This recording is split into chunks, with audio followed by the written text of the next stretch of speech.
Hola niños, bienvenidos a nuestra videoclase de lenguaje. Y hoy día les traje este texto. Es un poema, les voy a leer un trocito. Dice: Canción del jardinero. Mírame, soy feliz, entre las hojas que cantan. Cuando atraviesa el jardín, el viento en monopatín.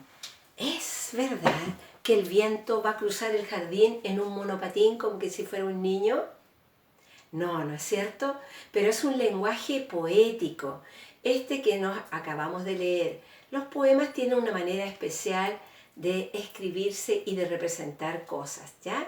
Aquí el poeta quiere decir que el viento cruza como un niño y mueve las hojas de los árboles, que da la idea que al moverse ellas estuvieran cantando, el sonido que provocan, ¿ya? Eso es para representar sus sentimientos de alegría y de belleza. Hoy día vamos a hablar precisamente de los poemas. Vamos a aprender a conocer las características de los poemas. Aquí yo las tengo escritas y vamos a empezar con la número 1. El propósito. ¿Para qué se escribe un poema? ¿Cuál es su finalidad? Y yo le puse un símbolo, un corazón.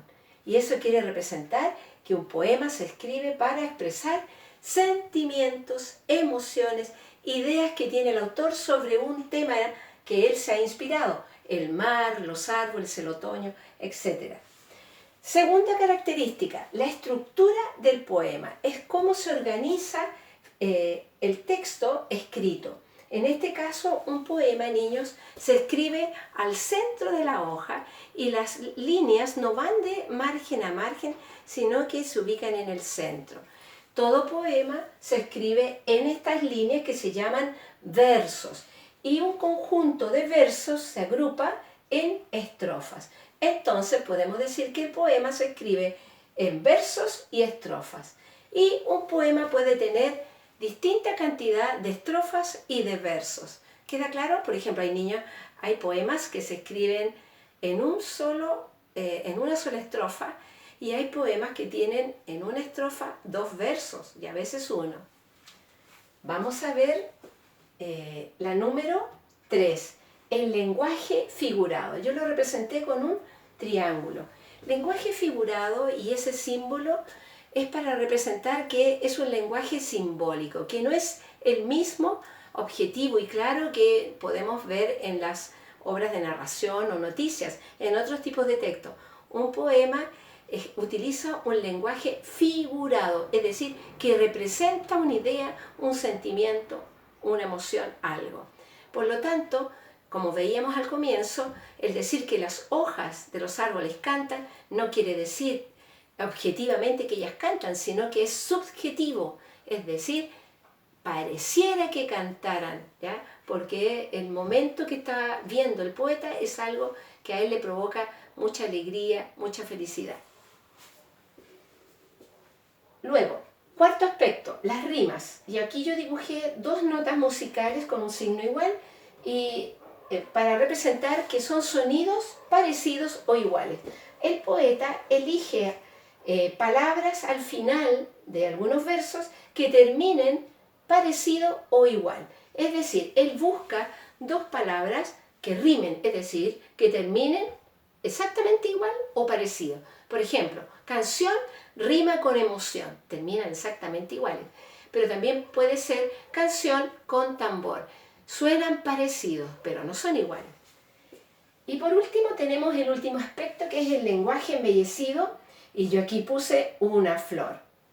El lenguaje embellecido es parecido al lenguaje figurado, por eso lo puse del mismo tono de lápiz, porque lo separamos acá para la comprensión de este aspecto. El lenguaje embellecido tiene que ver cómo queda la obra poética escrita, con las mejores palabras.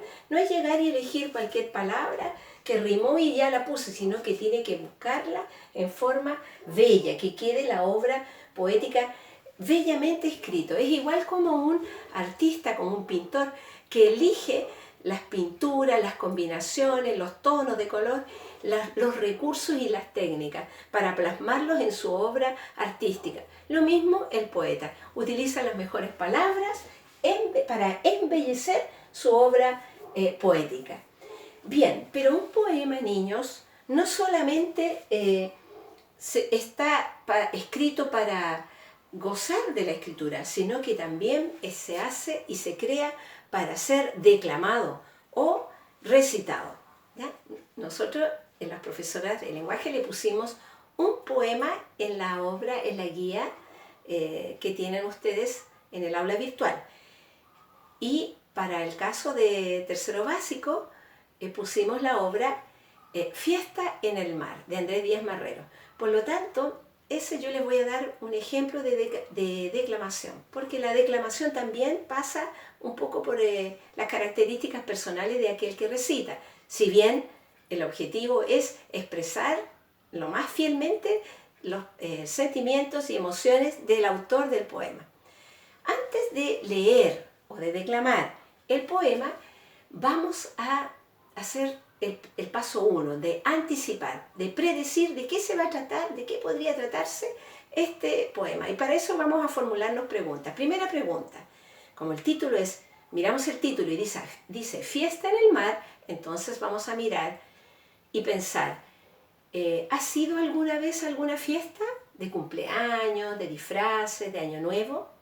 Sí, ¿no es cierto? Segunda pregunta, ¿cómo te sientes o cómo se sienten los demás, las personas que van a una fiesta?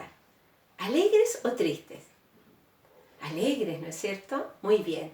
Tercera pregunta, ¿qué elementos, qué cosas hay en una fiesta? Porque por eso se llama fiesta.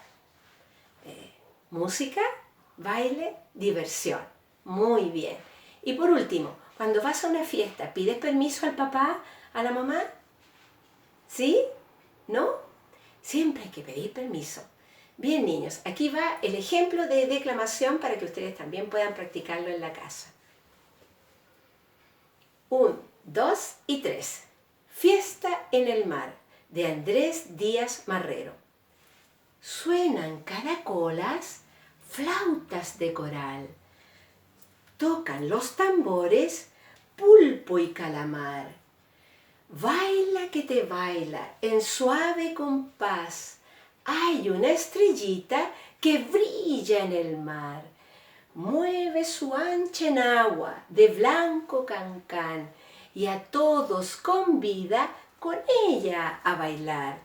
Se fugó del cielo en noche de San Juan, sin que se enterara don Sol, su papá.